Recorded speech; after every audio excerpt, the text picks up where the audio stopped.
अस्सलाम वालेकुम जी। मेरा नाम नज़ाला है। मेरा जना नशा करता है तो मैं किसी को बांडे शांडे दोगे तो बच्चे अपने पाले हुए हैं। जिम्मेदार का कमरा है तो उत्थे बच्चे लैके बैठी हैं। बिजली शिजली भी कोई नहीं लगा के दी। जना नशई है मेरा, मारदा कुड़दा 4-5 साल का ना कोई देंदा शै। बच्चे इन्ने औखे पाले हुए जी। मैं कल्ली औरत हाँ, बड़े बच्चे औखे त्रै भी पालनी। मेरे पेके बड़े माड़े ने, नहीं मेरी कोई मदद करदे। त्रै बच्चे लैके बड़े औखे भी पालनियां अल्लाह दे आसरे ते।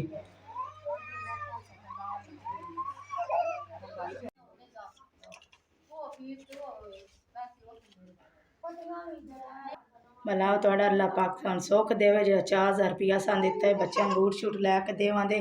असीं तुहाडे वास्ते दुआवां करांगे। अल्लाह पाक तुहानू सुख देवे, अल्लाह तुहानू चोखा देवे। गरीबां नूं देंदे हो 4000 रुपया तुसां दिंदा, बड़ा तुसां भला साडे ते कीता। असीं तुहाड़ियां नज़रां विच 4000 साडे वास्ते रज। अल्लाह पाक तुहानू सुख देवे, अल्लाह तुहानू बाहला देवे।